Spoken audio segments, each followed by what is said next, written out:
దేవునికి స్తోత్రం. ప్రియమైన దేవుని సంగమ, మన ప్రభు అయిన యేసుక్రీస్తు పరిశుద్ధ నామములో మనందరికీ శుభములు కలుగును గాక. ఈరోజు మన కొరకు ఏర్పాటు చేయబడిన ధ్యాన భాగము అపోస్తుల కార్యములు 5వ అధ్యాయము 3-4 వచనములు. అప్పుడు పేతురు, అననీయ, నీ భూమి వేలలో కొంత దాచుకొని పరిశుద్ధాత్మను మోసపుచ్చుటకు సాతాను ఎందుకు నీ హృదయమును ప్రేరేపించను? అది నీ యొద్దనున్నప్పుడు నీదే కదా. అమ్మిన పిమ్మట అది నీ వశమై ఉండలేదా? ఎందుకు ఈ సంగతి నీ హృదయంలో ఉద్దేశించుకున్నావు?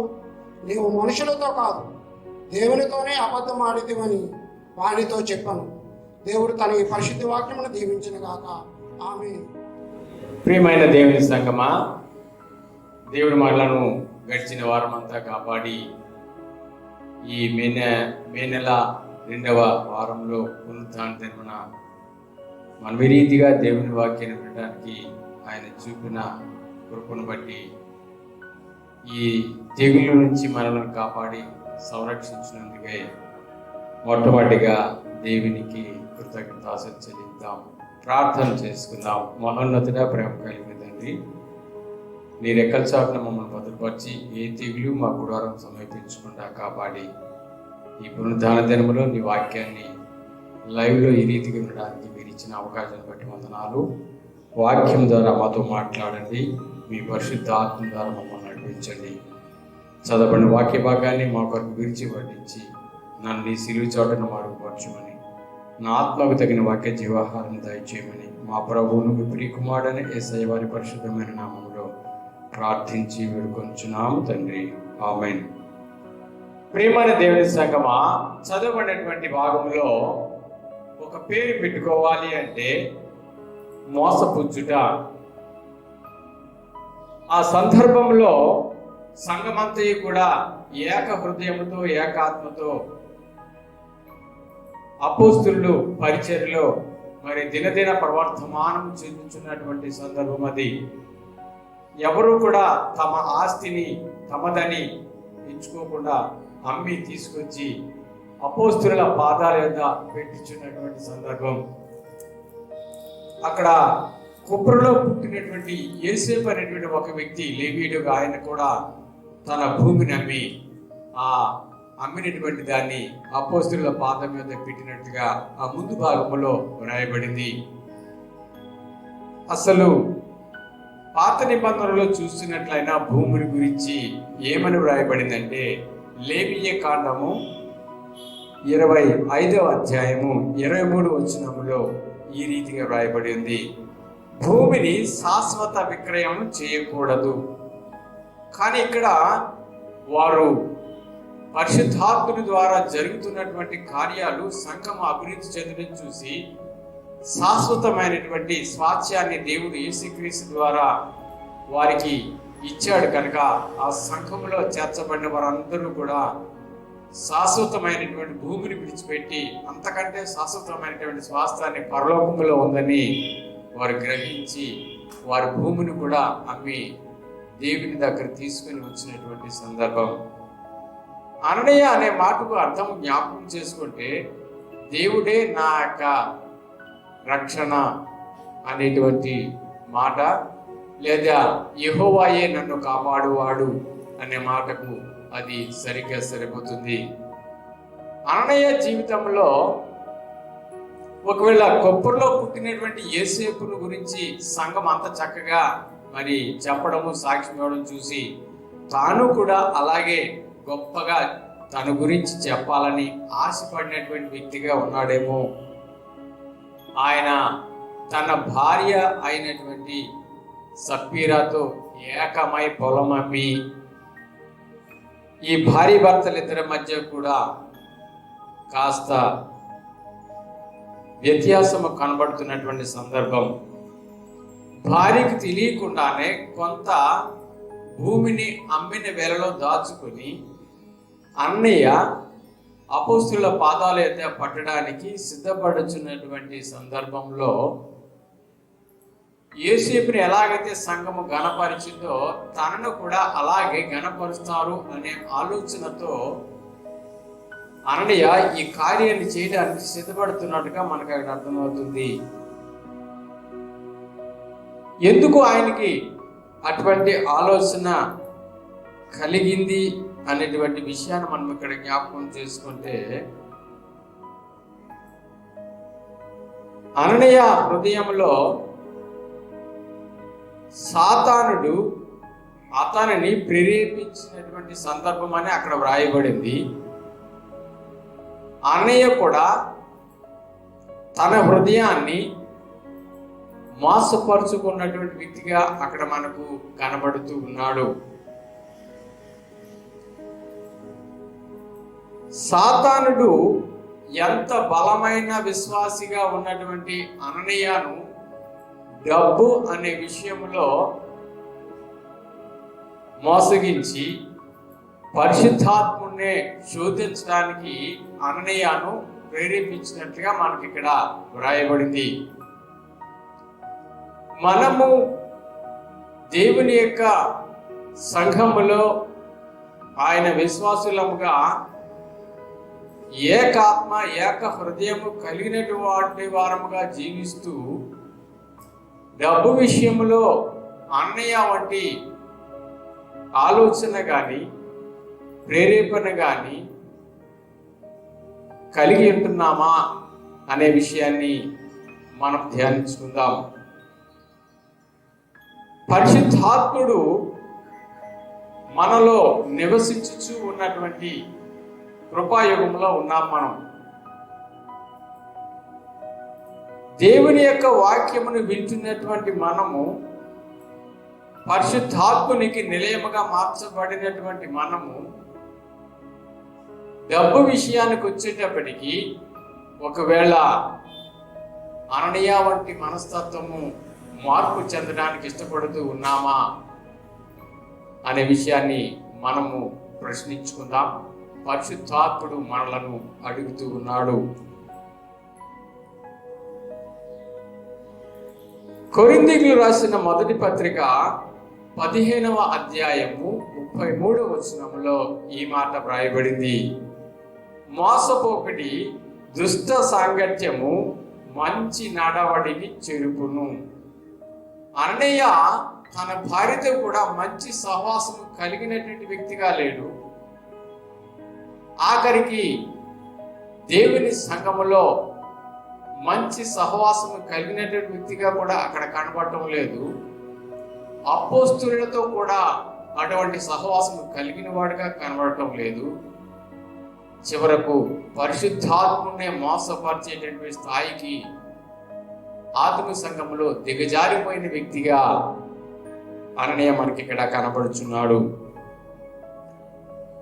ఎందుకు అననీయ ఈ మోసకరమైన జీవితాన్ని జీవించడానికి ఇష్టపడ్డాడు అని మనము ప్రశ్నించుకుంటే, అతనిలో సాతానుడు ప్రేరేపించినట్లుగా మనకు అక్కడ కనబడుతుంది. నా జీవితంలో, నీ జీవితంలో ఏ విషయంలోనైనా దేవుని ఆత్మ ప్రేరేపణ కలిగినటువంటి వారముగా మనము నడవాలి, కానీ సాతానుడు ప్రేరేపించే రీతిగా నడవకూడదని దేవుని వాక్యము మనలను హెచ్చరిస్తుంది. దుష్ట సాంగత్యము అనే మాటను జ్ఞాపకం చేసుకుంటే, దుష్టుడు సాతానుడు నీతో సాంగత్యము చేసి దేవుని సన్నిధి నుంచి నిన్ను దూరం చేయడానికి అననీయాన్ని ఎలాగైతే వాడుకున్నాడో, నిన్ను ఒకవేళ అలా వాడుకోవడానికి వాడు విశ్వ ప్రయత్నము ఎల్లప్పుడూ చేస్తూనే ఉంటాడు. అననీయ జీవితంలో ఆదిమ సంఘములో గొప్ప వ్యక్తిగా నేను గుర్తింపబడాలి అని ఆశపడి ఉన్నటువంటి వ్యక్తిగా ఉంటున్నట్టున్నాడు. అందుకనే పరిశుద్ధాత్ముడు వ్రాయించిన మాటను జ్ఞాపకం చేసుకుందాం. గలతీయులకు రాసిన పత్రిక 6వ అధ్యాయము 3వ వచనములో, ఎవడైనను వట్టివాడయ్యుండి తాను ఎన్నికైన వాడనని తన్ను తానే మోసపరుచుకొనును. ఈ మనస్తత్వం ఆయనలో మనకి స్పష్టంగా కనబడుతుంది. ఒకవేళ అటువంటి మనస్తత్వము నీలో కానీ నాలో కానీ ఈ సమయంలో ఉన్నదేమో పరీక్షించుకుందాం. సంఘంలో దేవుడు మనకి ఏ స్థానాన్ని అయితే ఇచ్చాడో ఆ స్థానంలో మనం నిలబడి నడవడానికి, ఆయనకు సాక్ష్యముగా జీవించటానికి సిద్ధపడుతూ ఉన్నామా, లేదా ప్రక్కకు తొలగిపోతూ ఉన్నామా అనే విషయాన్ని మనము జ్ఞాపకం చేసుకుందాం. ఈ ఆలోచన అననీయకు కలిగినప్పుడు ఆయనలో ఉన్న పరిశుద్ధాత్ముడు ఏమై ఉంటాడు అనే విషయాన్ని మనము జ్ఞాపకం చేసుకోవడానికి సిద్ధపడదాం. యాకోబు రాసిన పత్రిక 4వ అధ్యాయము 5వ వచనములు ఈ రీతిగా రాబడింది: ఆయన మన యందు నివసింపజేసిన ఆత్మ మత్సరపడినంతగా నీ ఆలోచన, నా ఆలోచన పరిశుద్ధాత్మని మత్సరపడినట్టుగా ఆలోచించగలుగుతూ ఉన్నామా, లేదా ఆయనను ఇబ్బంది పెట్టే రీతిగా ఆలోచన కలిగి ఉన్నామా అనే విషయాన్ని మనము హెచ్చరింపబడదాం. ఎందుకంటే దేవుని యొక్క వాక్యంలో పరిశుద్ధాత్ముడు వ్రాయించిన మాట, మన యొక్క జీవితంలో ఈ డబ్బు విషయంలో కొన్నిసార్లు మనము దేవునికి ఇచ్చిన ప్రాధాన్యత కంటే సాతానుడికి ఎక్కువగా ప్రాధాన్యత ఇచ్చేవారముగా మారిపోతూ ఉన్నామేమో అనే విషయాన్ని మనం మరొకసారి హెచ్చరింపబడదాం. మోసపోకుడి, దేవుడు విగ్రహింపబడడు, మనుష్యుడు ఏమైతే విత్తునో ఆ పంటనే కోయును. నువ్వు దేవునికి ఇవ్వడంలో ఏ ఆలోచన కలిగి ఉన్నావు, ఏ పంటను విత్తడానికి సిద్ధపడుతున్నావు, అదే పంటను కోయడానికి మనము సిద్ధపడి ఉండాలని వాక్యం ద్వారా హెచ్చరింపబడదాం. పేతురు అననీయతో మాట్లాడుతున్న సందర్భాన్ని జ్ఞాపకం చేసుకుని ముందుకెళ్దాం. పేతురును మోసగించగలగడానికి అననీయకు అవకాశం ఉందేమో కానీ పరిశుద్ధాత్ముని మోసపరచడానికి అననీయ దగ్గర ఎటువంటి శక్తి సామర్థ్యం లేదు. తన భార్యను మోసగించాడు కానీ, పేతురును మోసగించాడు కానీ, సంఘాన్ని మోసగించాడు కానీ పరిశుద్ధాత్మని మోసగించడానికి అవకాశం లేకపోయింది. కనుక ప్రియులారా, నేను కానీ మీరు కానీ ఒకవేళ సంఘాన్ని మోసగించడానికి మనకు సాతానుడు సహాయపడవచ్చు, భార్యను, భర్తను, కుటుంబాన్ని మోసగించడానికి సాతానుడు మనకు సహాయపడవచ్చు, కానీ పరిశుద్ధాత్మని మనం మోసగించడానికి అవకాశం లేదు. నీవు నీ హృదయంలో ఏమైతే ఆలోచించుకుంటున్నావో ఆ ఆలోచన నీవు ఒక రాకమునిపే ఆయన ఎరిగి ఉన్న దేవుడైన సంగతిని జ్ఞాపకం చేసుకుందాం. పేతురు అననీయతో మాట్లాడుతున్నటువంటి సందర్భం, నీ భూమి వెలను ఇంతకే అమ్మితివా అని పేతురు అడిగితే అననీయ అనుకున్నాడు, ఇంతకే అమ్మామని చెప్పేద్దాం, పర్వాలేదులే అని తన్ను తాను మోసపరుచుకోవడానికి సిద్ధపడుతూ ఉన్నాడు. ప్రియులారా, మనము అలాగున్నామా? కొరింథీయులకు రాసిన మొదటి పత్రిక 3వ అధ్యాయం 18వ వచనంలో, ఎవడును తన్ను తాను మోసపరుచుకొనకూడదు. ఒకవేళ వాక్యానుసారంగా నీవు లేక జీవిస్తూ ఉన్నావా, లేదా పరిశుద్ధాత్మని మోసగించడానికి సిద్ధపడుతూ ఉన్నావా? ఇంకొక మాటను కూడా నేను మీకు జ్ఞాపకం చేయాలని ఆశపడుతున్నాను. కొలస్సీలకు రాసిన పత్రిక 2వ అధ్యాయం 8వ వచనంలో, మోసకరమైన నిరర్ధక తత్వజ్ఞానము చేత మిమ్మును చెరపట్టుకొని పోవువాడెవడైనా ఉండినేమో అని జాగ్రత్తగా ఉండి. ఈ కరోనా వైరస్ అనే తెగులు విజృంభిస్తున్నటువంటి కాలంలో ఉన్నాం. అది ఎక్కడ అంటుకుంటుందో అనేటువంటి భయంతో చాలా జాగ్రత్తగా ఇంట్లో నుంచి బయటికి రాకుండా మనము బహు జాగ్రత్తగా ఉంటున్నాం. అంతకంటే మన హృదయాన్ని జాగ్రత్తగా కాపాడుకోవాలనే విషయాన్ని ఇక్కడ మనకు వాక్యం ద్వారా పరిశుద్ధాత్ముడు హెచ్చరిస్తున్నాడు. పేతురు చెప్పుచున్న మాటను జ్ఞాపకం చేసుకుంటా, నీవు అననీయ భూమిని అమ్మినప్పుడు ఆ వెల నీ యొద్ద ఉన్నప్పుడు అది నీదే కదా, నువ్వెందుకు పరిశుద్ధాత్ముని మోసపరుచుచూ ఉన్నావని పేతురు చెప్తున్నాడు. కానీ నీవు నన్నెందుకు మోసపరుచున్నావని పేతురు తనను ఉద్దేశించి చెప్పడం లేదు. అంటే పరిశుద్ధాత్ముడు పేతురు నాకు ఎంత స్పష్టంగా అక్కడ జరిగిన కార్యాన్ని చూపిస్తూ ఉన్నాడు అంటే, నీ జీవితంలో నా జీవితంలో అటువంటి మోసపూరితమైనటువంటి స్థితిలో మనం ఉండగలిగితే దేవుడు వాక్యం ద్వారా ఆ వెలుగులో మనకి ఆ జీవితాన్ని కనపరుస్తాడనే సంగతిని మనం హెచ్చరింపబడదాం. ప్రియులారా, మనల్ని మనము మోసం చేసుకునే స్థాయికి దిగజార్చడానికి సాతానుడు పాపం అనే దాన్ని మన పైన వినియోగిస్తాడు. ఒకవేళ మనము అలాగ జీవించడానికి సిద్ధపడితే అప్పుడు మనం ఏం చేసిన వారం అవుతాము అంటే, ఎఫెసీయులకు రాసిన పత్రిక 4వ అధ్యాయం 30వ వచనంలో దేవుని పరిశుద్ధాత్మను దుఃఖపరచకుడి అంటే, అననీయ పరిశుద్ధాత్మని ఎంత దుఃఖపరిచిన వాడిగా ఉన్నాడో. ఆత్మ సంఘంలో, ఒక బలమైన సంఘంలో, ఏకాత్మ ఏక హృదయంతో ఉన్నటువంటి సంఘంలో ఒక చీడ పురుగుగా అన్నయ్య మనకు అక్కడ కనబడుతున్నాడు. అతడు దేవుని పరిశుద్ధాత్మని దుఃఖపరిచేటువంటి వ్యక్తిగా ఉన్నాడు.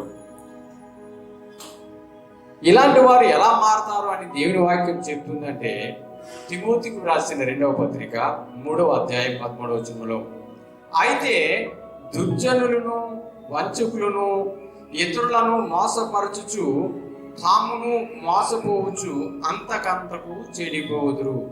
నీవు ఒకవేళ ఆ స్థితిలో ఉన్నావేమో, ఈ ఉదయకాల సమయంలో వాక్యం మనం నీ ద్వారా నీతో నాతో మాట్లాడుతున్న సందర్భాన్ని జ్ఞాపకం చేసుకోవాలని ఆశపడుతున్నాను. పాపము మనలను భ్రమపరిచే స్థాయిలో తీసుకెళ్తుంది, హృదయాన్ని మోసపరుస్తుంది.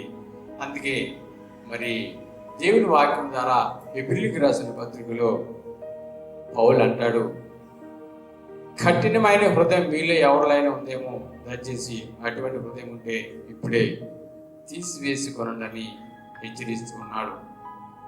అననే అనుకున్నాడు, పేతుకేం తెలుసులే, నేను ఎంత అమ్మాను, నేను ఎంత ఇచ్చాను, మరి నేను ఇచ్చిందే సరైనది అనుకుంటాడని తనను తాను ఎంతగా వంచుకుని మోసపోయాడు అంటే, పేతురు అంటున్నాడు, నువ్వు నీ యొక్క అమ్మినటువంటి భూమి వెలలో కొంత దాచుకుని నువ్వు పరిశుద్ధాత్మను దుఃఖపరిచావని చెప్పినప్పుడు వెంటనే అన్నయ్య ఆశ్చర్యపోయాడు. నేను ఎవరికి చెప్పలేదు కదా ఈ మాట, ఈయనకి ఎలా తెలిసిందని. అక్కడ జరిగినటువంటి సంఘటన ఏంటంటే, పరిశుద్ధాత్మని దుఃఖపరిచినటువంటి సందర్భం. పరిశుద్ధాత్మని ఇంకేం చేస్తామంటే, తెస్సలోనికైలకు రాసిన 1వ పత్రిక 5వ అధ్యాయం 19వ వచనంలో, ఆత్మను అర్పకుడి. నువ్వు ఒకవేళ అటువంటి స్థితిలో దిగజారిపోయే వారుగా ఉన్నామా? నేను అలాగున్నానా? ఎప్పుడు పరిశుద్ధాత్మని మనము దుఃఖపరుస్తాం, మత్సరపడినంతగా చేస్తున్నాం, ఆఖరికి మనలో ఆయన పని చేయకుండా ఆర్పివేసే స్థితిలోకి దిగజారిపోయామా అన్నయ్య వలె. మీరు దేవుని ఆలయమై ఉన్నారు, ఆలయంలో పరిశుద్ధాత్ముడు నివాసం ఉంటాడని ఆయన చెప్పిన మాటను జ్ఞాపకం చేసుకుందాం. ఈ దినాల్లో ఒకవేళ మనము అన్నయ్య వల్లే లేకపోయినా పేతురు వల్లే ఉన్నామా ఒకసారి జ్ఞాపకం చేసుకుందాం. హెబ్రీయులకు రాసిన పత్రిక 10వ అధ్యాయం 34వ వచనంలో, మీకు మరి శ్రేష్టమైనది స్థిరమైనదినైనా స్వాస్థ్యం ఉన్నదని ఎరిగి, మనము ఒకవేళ ఈలోక సంబంధమైనటువంటి స్వాస్థ్యాన్ని దేవుని కొరకు విడిచిపెట్టుకుని పరలోక సంబంధమైన స్వాస్థ్యం ఉన్నదని మనం జ్ఞాపకం చేస్తున్నాడు పరిశుద్ధాత్ముడు. మనం ఇక్కడ స్థిరమైనటువంటి వారము కాము. ఎందుకంటే ఫిలిప్పీయులకు రాసిన పత్రిక 3వ అధ్యాయం 20వ వచనంలో, మన పౌరస్థితి పరలోకమందున్నది. అననీయ అబద్ధమాడిన అతి కొద్ది సమయంలోనే మరణము అతన్ని ఆవహించి అతడు చనిపోయిన వ్యక్తిగా ఇక్కడ మనకి సాక్ష్యం ఇస్తున్నాడు. నీ సాక్ష్యము సజీవ సాక్ష్యమా, నిర్జీవమైన సాక్ష్యమా, లేదా హతసాక్షి అయినటువంటి స్తఫను వంటి సాక్ష్యమా? నీ హృదయం ఎలాగుంది దేవుని పట్ల? మత్సరపడేటువంటి రీతిగా పరిశుద్ధాత్మను చేస్తున్నామా? ఏ రీతిగా ఉన్నామో ఒక్కసారి మనం జ్ఞాపకం చేసుకుందాం. మోసపోపిడి గలతీయులకు రాసిన పత్రిక 6వ అధ్యాయం 7వ వచనంలో దేవుడు వెక్కిరింపబడడు, మనుషుడు ఏమి విత్తునో ఆ పంటనే కోయును. నీవు దేవుని కొరకు ఏ పంటను విత్తాలని ఆశపడుచున్నావు? పేతురు వలె సజీవ సాక్ష్యంలో ఉన్నావా? సంఘములు విశ్వాసులను ఏకాత్మ ఏకహృదయం కలిగిన వారుగా ఉన్నారు, అలాగున్నావా? వారు తమ కలిగిన స్థిరాస్తిని చరాస్తిని దాన్ని అపోస్తుల పాదాల మీద పెట్టారు. అటువంటి సమర్పణీయమైనటువంటి వ్యక్తిగా ఉన్నావా? లేదా అననయ వంటి మంచిగా ఉన్నావా? జ్ఞాపకం చేసుకుని దేవుని దగ్గర దొంగిలించడం అనేది చాలా పెద్ద పాపమని మలాకి గ్రంథంలో వ్రాయబడింది. ప్రియులారా, అటువంటి పాపమేమి మనం చేయకుండా దేవుడి యొక్క భయంకరమైన కరోనా తెగులు విజృంభిస్తున్నటువంటి సందర్భంలో మనలను కాపాడి, ఏ తెగులు మన గుడాలను సమీపించకుండా కాపాడి భద్రపరిచిన దేవునికి మరింతగా మొదటి సమయాన్ని, తర్వాత మన ధనాన్ని, తర్వాత మన స్వాస్థ్యాన్ని దేవునికి ఇచ్చి ఆయన సంఘంలో ఒక గొప్ప సాక్షిగా మనము జీవించడానికి పరిశుద్ధాత్ముడు మనకి సహాయం చేయనుగాక. ఈ యొక్క కొద్ది వాక్యములను మన వెనుకలో దేవుడు దీవించునుగాక. ప్రియులారా, ఈ యొక్క భయంకరమైన కరోనా తెగులు మరి వ్యాపిస్తున్నటువంటి విధము, అలాగే గడిచిన 2 రోజుల క్రితము విశాఖపట్నం పెందుర్తి గోపాలపట్నం దగ్గర ఎల్జీ పాలిమర్స్ కంపెనీలో ఆ గ్యాస్ ట్యాంకు లీక్ అయి 13 మంది చనిపోవడము, ఈ 2 విషయాల్ని మీరు మీ యొక్క కుటుంబ ప్రార్థనలో, వ్యక్తిగత ప్రార్థనలో జ్ఞాపకం చేసుకుని అక్కడ బిడ్డలకు ఆదరణ, ఓదార్పు కలిగిలాగిన ఈ తెగులు యొక్క ఉధృతి తగ్గి మరలా మనము అనుదిన జీవిత పొరపాట్లు చేసుకోవడానికి దేవుడు మనకి కృప చూపించలాగిన మనమందరము వ్యక్తిగత జీవితంలో, ప్రార్థనలో జ్ఞాపకం చేసుకోవాలని మనవి చేస్తున్నాను. ప్రార్థన చేసుకుందాం. ప్రేమ కలిగిన తండ్రి, విత్తబడిన వాక్యాన్ని 60 అంతలుగా 100 అంతలుగా ఫలింపు చేయండి. మేము ఎలాగున్నామో నీ వాక్య వెలుగులో మమ్మల్ని హెచ్చరించినందుకు, మీ పరిశుద్ధాత్మ ద్వారా మమ్మల్ని నడిపించినందుకు వందనాలు. మేము ఎలాగున్నామో ఒకసారి ఈ వాక్యం ద్వారా హెచ్చరించారు. పేతురు వలె ఉండడానికి సహాయం చేయమని యేసు నామమున ప్రార్థించుకుంటున్నాము తండ్రి. ఆమేన్. అందరికీ వందనాలండి.